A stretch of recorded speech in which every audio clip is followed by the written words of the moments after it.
What if I told you that Ferrari has entered the second week in Bahrain with a hidden trick in the SF26 that could completely change the balance of the 2025 championship, and that almost no one is really understanding where the advantage is? Subscribe to continue uploading more of this type of content now, if we continue.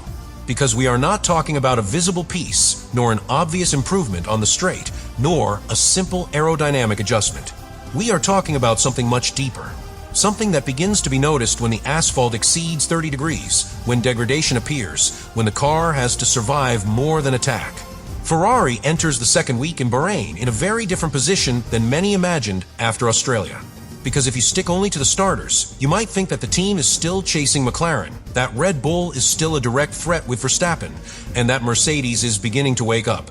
But if we analyze what has really happened in these first three meetings, Australia, China, and Japan, the picture is much more interesting. Ferrari has not been the most explosive, it has been the most methodical. Because the great trick of the SF26 begins to be understood when we analyze how the car manages dynamic weight during braking and corner exit. The front suspension is not designed to generate maximum instantaneous grip, but rather to maintain a controlled progression in load transfer. This allows the front tire to not suffer sudden overheating in the first laps of the stint. And in Bahrain, where the front axle tends to suffer in corners like 1, 9, and 10, that can make the difference between maintaining pace or entering a spiral of degradation. In addition, the compact rear packaging allows the body to be extremely clean in a straight line without sacrificing stability under braking. At Sakir, where long straights lead to violent braking, that transition is critical. An unstable car at that point loses driver confidence, blocks tires, and compromises the entire stint. Ferrari, until now, has not shown that fragility. What we are seeing is not a Ferrari that dominates for show. It is a Ferrari that accumulates efficiency in each phase of the turn. And when a car adds small advantages in corner entry, middle, and exit, the end result is a more linear, more predictable degradation. That's what could make this second week in Bahrain the first real turning point. Bahrain is not just any circuit on the 2025 calendar. It is the first scenario of the year where the car is subjected to continuous thermal stress. The long straights raise the temperature of the brakes and the power unit, but it is the violent braking and traction curves that really punish the mechanical architecture. Turn 1, Turn 8, Turn 10 are points where the car aggressively transfers weight to the front axle and then demands maximum stability at exit so as not to destroy the rear tire. And this is where the SF26 begins to make invisible differences. The key is not to generate more absolute load. It's in how you keep the platform stable when the load changes. The radical front suspension that Ferrari has integrated into its concept does not seek to sink the car on entry to maximize instant grip. It seeks to control the pitch angle progressively. This means that when the driver hits the brakes on a long straight like the finish line, the car does not collapse aerodynamically on the front axle. Maintains a flatter attitude. Why is this so important in Bahrain? Because when the car becomes too aggressive on corner entry, the left front tire tends to overheat quickly. And once that happens, graining sets in and the stint is compromised. Ferrari, from what it has shown in the first three races, has a more linear degradation. Not explosive, not abrupt, and on a circuit where the strategy can be divided between 1 or 2 stops depending on the temperature of the asphalt, that linearity can completely change the narrative on Sunday. But there is something even deeper. The rear packaging of the SF26 allows for an extremely compact body. This reduces resistance on the straight line without forcing the car to unload excessively. In Bahrain, where overtaking depends on reaching the end of the straight strong without losing stability under braking, that combination is lethal. A car that does not need to sacrifice support to gain top speed has strategic freedom. It can defend without destroying tires, can attack without compromising balance. Meanwhile, their rivals come with different questions. McLaren remains the benchmark in terms of pure accumulated pace since 2024, but its strength has been more linked to overall aerodynamic efficiency than extreme thermal management. Red Bull, for its part, is still looking for structural balance in the RB21, especially in high thermal load conditions where the rear axle can become twitchy. And Mercedes, although it has taken steps forward, has yet to demonstrate sustained consistency on aggressive traction circuits. Ferrari does not come as the most spectacular car. It arrives as the most structurally coherent car for this type of track. And that translates into something key: operating margin.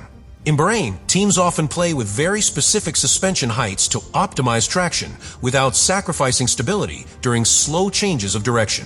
The SF26, thanks to its philosophy of progressive weight transfer control, allows you to work with less extreme settings. That makes it easier to find the ideal balance faster over the weekend. And in a tight calendar like 2025, where every session counts, that efficiency in setup can mean starting Sunday with an invisible advantage. At Sakir, many races are defined between laps 15 and 35. This is where the tire begins to drop, where dirty air complicates cooling, and where cars that have non-linear degradation collapse. If the SF26 maintains its progressiveness, Ferrari will be able to strategically extend stints or force undercuts without the tire dropping abruptly after 2 fast laps. And that changes everything, because it's no longer just about rhythm. It's about strategic pressure. A Ferrari capable of maintaining optimal temperature for more laps forces the rival to react sooner. And in Bahrain, reacting sooner can mean entering traffic, losing the undercut window, or compromising the second stint. This is the point where the big trick stops being a technical theory and becomes a real competitive weapon. It is not an isolated innovation. It is the integration between suspension, clean aerodynamics, and thermal management that allows the SF26 to be more stable when the rest begins to suffer. If Ferrari manages to convert that stability into solid qualifying and maintain pace in the first long stint, then the second week in Bahrain could be the moment where the paddock understands that the 2025 championship is not a two-way duel. If Ferrari manages to keep the car within its window without generating thermal peaks, it will be able to avoid that first cycle of premature degradation that usually conditions the entire strategy. While others start managing earlier, Ferrari could extend its first stint without the pace plummeting. And that difference of 2 or 3 extra turns in clean air can open the door to a devastating undercut or a perfectly calculated overcut. The real turning point will not be in the first 10 laps. It will be at the moment when a race enters its intermediate phase, when the asphalt has already accumulated temperature, and the second stint begins to separate the cars that are managing from the cars that are suffering. At that time, if the SF26 maintains its progressive behavior, Ferrari will be able to do something that until now it had not achieved regularly in previous years: attack without compromising the end of the race. And that changes the psychology of the fight. Because if McLaren arrives as a solid championship leader and Red Bull depends mainly on Verstappen's individual ability to maximize a car still in development, Ferrari could become the team that imposes the strategic pace. Not necessarily because it is the fastest in one lap, but because it is the most predictable in degradation. In Bahrain, predictability is power. A car that degrades abruptly forces its driver to take his foot off prematurely. A car that maintains a stable temperature allows you to push to the limit of the strategic window. And if Ferrari manages to maintain that balance for 2 full stints, the race could be defined not by a spectacular overtake, but by invisible but devastating management. Furthermore, we cannot ignore the trust factor. Hamilton has already shown signs of accelerated adaptation. If the car offers stability under braking and consistent traction, you will be able to take more risks at overtaking points without fear of the front axle breaking down. Leclerc, for his part, is especially strong in managing the front axle when the car responds progressively. On a circuit where every tenth counts when exiting corners, that combination can generate constant pressure on the race leader. And here is the final key to Act 3. If Ferrari manages to convert that technical stability into a victory or a solid podium in Bahrain, the narrative of the championship changes. It would no longer be a chase. It would be a structural threat. Because unlike an urban circuit or one with extreme loads like Suzuka, Bahrain represents a complete test. Traction, braking, temperature, strategy, and management. If SF26 works here, it works in most of the scenarios that will come later. The Ferrari's great trick is neither a miraculous piece nor a revolutionary concept visible to the naked eye. It is the total integration between suspension, clean aerodynamics, and thermal management. It is a car that does not collapse when the load changes, that does not destroy the tire when the asphalt exceeds 30 degrees, that does not force the pilot to survive, but rather allows him to attack with confidence. If in Sakir that stability becomes sustained pace, if Ferrari manages to extend stints without losing performance, if it manages to force its rivals to react ahead of time, then the championship stops being a chase. It becomes a real threat, because a spectacular car can win a race, but a consistent car can win a championship. And Bahrain is the first circuit of the year where that difference can be exposed without excuses.